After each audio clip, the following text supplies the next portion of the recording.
Nasihat untuk Muslim yang masih merayakan perayaan Tasyabuh seperti Tahun Baru dan Natal. Bismillah.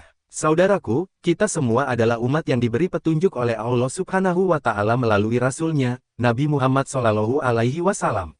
Sebagai seorang Muslim, kita diwajibkan untuk mengikuti ajaran Islam dengan sepenuh hati, baik dalam hal ibadah, akhlak, maupun kehidupan sehari-hari. Salah satu aspek penting dalam menjaga keimanan adalah menjaga identitas kita sebagai Muslim yang berbeda dari kaum non-Muslim dalam hal-hal yang tidak sesuai dengan prinsip-prinsip Islam. Dalam hal perayaan, sangat penting bagi kita untuk memahami bahwa merayakan perayaan yang berasal dari agama atau budaya orang lain, seperti perayaan Tahun Baru, seperti Tahun Baru Masehi, atau Natal termasuk dalam kategori tasyabuh, meniru atau menyerupai orang-orang non-Muslim. Islam sangat menekankan untuk menjaga identitas kita sebagai umat yang memiliki ajaran yang jelas dan berbeda dari agama lain. Berikut adalah beberapa nasihat dan hadits yang bisa menjadi pertimbangan bagi kita semua. 1. Meniru perayaan agama lain adalah tasyabuh, menyerupai orang kafir.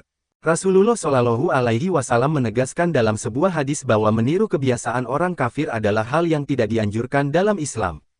Barang siapa yang meniru suatu kaum, maka dia termasuk golongan mereka. Hadis Abu Dawud, nomor 4031, Ahmad, 2/32. Hadis ini dengan jelas menunjukkan bahwa ketika kita meniru perayaan atau ritual tertentu yang menjadi ciri khas orang-orang non-Muslim, kita bisa dianggap sebagai bagian dari mereka.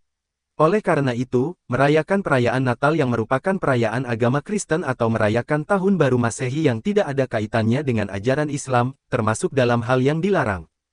2. Perayaan yang tidak ada dalam ajaran Islam. Islam telah mengatur dengan jelas perayaan-perayaan yang sah untuk umatnya, yaitu Idul Fitri dan Idul Adha. Kedua hari besar ini adalah bentuk syukur kita kepada Allah atas nikmatnya dan merupakan bagian dari ibadah. Selain itu, tidak ada perayaan lain yang diperintahkan oleh Allah atau Rasul-Nya. Setiap umat memiliki perayaan, dan perayaan kita adalah dua hari ini, Idul Fitri dan Idul Adha.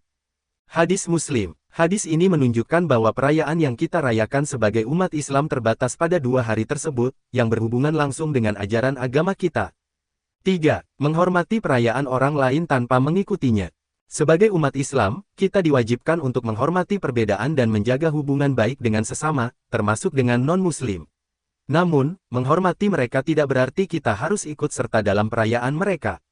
Kita bisa menunjukkan rasa hormat dengan cara lain, seperti berinteraksi dengan baik, tidak mengganggu perayaan mereka, dan menghargai keyakinan mereka tanpa harus ikut terlibat dalam ritual atau perayaan mereka.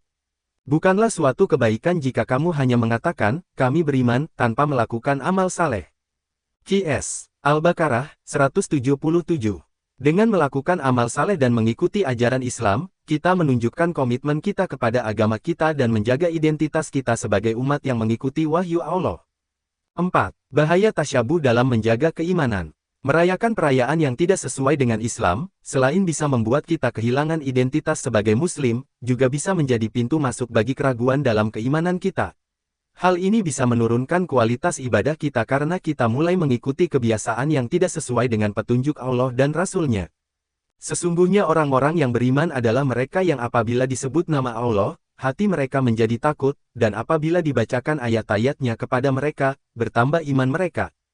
Qs. Al-Anfal ayat 2, jika kita benar-benar mencintai Allah dan Rasul-Nya, kita akan selalu berusaha untuk menjaga perayaan dan kebiasaan yang kita lakukan hanya berdasarkan petunjuk-Nya. 5. Mencari kebaikan dalam ibadah yang sesuai dengan ajaran Islam. Saudaraku, perayaan-perayaan yang kita lakukan seharusnya selalu membawa kita lebih dekat kepada Allah. Sebagai gantinya, kita bisa menggunakan waktu untuk melakukan ibadah yang lebih bermakna, seperti memperbanyak salat, membaca Al-Quran, berdoa, berzikir, atau melakukan amal kebaikan lainnya. Dan bersegeralah kamu kepada ampunan dari Tuhanmu dan kepada surga yang luasnya seluas langit dan bumi, yang disediakan untuk orang-orang yang bertakwa. Qs. Ali Imran, 133. Dengan memperbanyak ibadah dan amal saleh, kita bisa merasakan kedamaian yang lebih dalam dan kebahagiaan yang sejati, yang tidak bergantung pada perayaan-perayaan duniawi yang bersifat sementara. Saudaraku, marilah kita menjaga identitas kita sebagai Muslim dengan penuh kebanggaan. Jangan biarkan perayaan atau kebiasaan yang tidak sesuai dengan ajaran Islam mengalihkan kita dari jalan yang lurus. Ingatlah bahwa kita hidup untuk mendapatkan ridha Allah, bukan untuk mengikuti kebiasaan yang tidak memberikan manfaat bagi iman dan kehidupan kita. Semoga Allah memberikan hidayah dan kekuatan kepada kita semua untuk selalu berada di jalannya, dan agar kita terhindar dari segala bentuk tasyabuh yang tidak sesuai dengan syariatnya. Amin. Barakallahu fikum.